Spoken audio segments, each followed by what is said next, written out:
The sun was just beginning its climb over the hills, casting long golden rays on the bustling marketplace of Umokoro. Merchants shouted their wares, children darted between stalls chasing each other, and the smell of roasted groundnuts mingled with the fragrance of fresh palm oil. But tucked away in the shadows of the palace, the old King Okorie sat in silence. His face, once sharp with vigor, was now lined with age and worry. His only son, Prince Ejiro, had reached the age of 30 and still had not chosen a bride. It wasn't as if women hadn't come.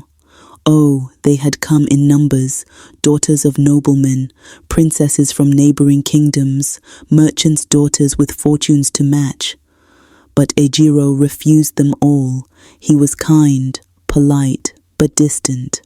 The truth was, long ago, he had loved a woman who betrayed him, leaving him with a wound so deep that he had vowed never to open his heart again. King Okorie feared the worst, that his bloodline would end with his son.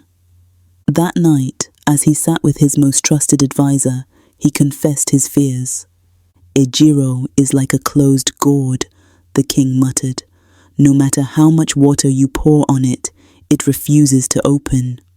The advisor, a wrinkled man named Nana, stroked his beard. "Then perhaps, my king, it is not the water that matters, but the hands that pour it.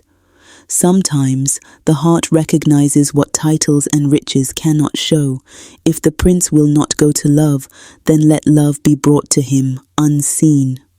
King Okorie thought long into the night. Then, with a smile creeping onto his tired face, he knew what he must do. The very next morning, the king shed his royal robes. He wrapped himself in a coarse cloth, smeared dust on his face, and darkened his skin with charcoal ash.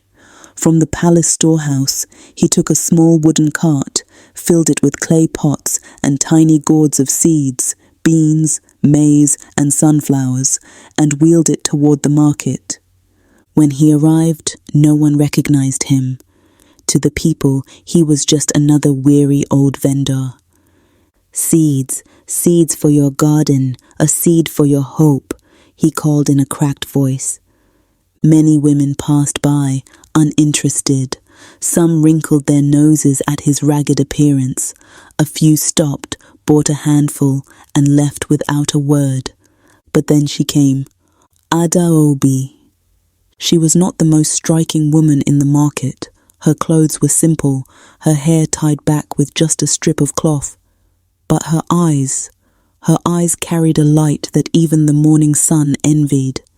She paused at the king's stall, tilting her head at the little gourds of seeds. "These are sunflowers," she said softly, lifting one between her fingers. "Yes," the disguised king replied. "Tall, golden ones. They follow the sun as it moves, never giving up its light." Adaobi smiled. "I'll take some. I want my pupils to see how patience turns the smallest thing into something beautiful." "Your pupils?" "Yes," she said, her eyes glowing with pride. "I'm a school teacher. The children need to learn that even they, small as they are, can one day reach the sky, like these flowers." For the first time in many years, the king's heart stirred. He saw in her not just kindness, but wisdom, the very thing his son needed. That evening, when the king returned to the palace, he carried with him one small pouch of sunflower seeds. He placed it on Prince Ejiro's desk with a note written in his own shaky hand, "Plant hope." When Ejiro saw it later, he frowned. "Plant hope?" he muttered. He almost tossed the pouch aside, but something within him hesitated. Perhaps it was curiosity, perhaps it was the echo of a forgotten dream. That night, under the silver light of the moon, he walked into the palace garden, dug a small hole, and planted the seeds. Days passed, then weeks. Each morning, Ejiro found himself drawn to that little patch of earth. He watered it, cleared the weeds and waited. Slowly, green shoots broke through the soil. Then, one fateful morning, bright golden sunflowers lifted their heads toward the sky. For the first time in years, Ejiro felt something shift inside him. It was as if those flowers had bloomed not just in the soil, but in his chest.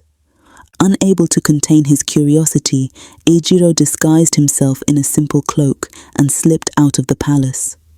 He wandered the marketplace until he found the old seed seller. But instead of the ragged man, he saw her, Adaobi. She was helping a young boy count coins at the stall, her patience infinite, her smile genuine. Ejiro approached. "Are you the one who sold sunflower seeds here?" he asked. Adaobi looked up surprised. "Yes. Do you want some?" "I already planted them," Ejiro said quietly. "And they grew beautifully." Their eyes met. In that moment, something wordless passed between them, an understanding, a recognition. Over the next weeks, Ejiro found reasons to return to the market, to speak with her. She spoke of teaching, of mending torn books so children could read, of staying up late to make lesson notes by lantern light. She spoke with passion, not for herself, but for others. One evening, Ejiro brought Adaobi to the palace. She marveled at its grand halls, unaware of what awaited her. Weeks later, the palace courtyard was alive with laughter and song. Drums echoed through the night as the people celebrated the union of Prince Ejiro and Adaobi, the humble schoolteacher who had taught a kingdom the meaning of patience and love.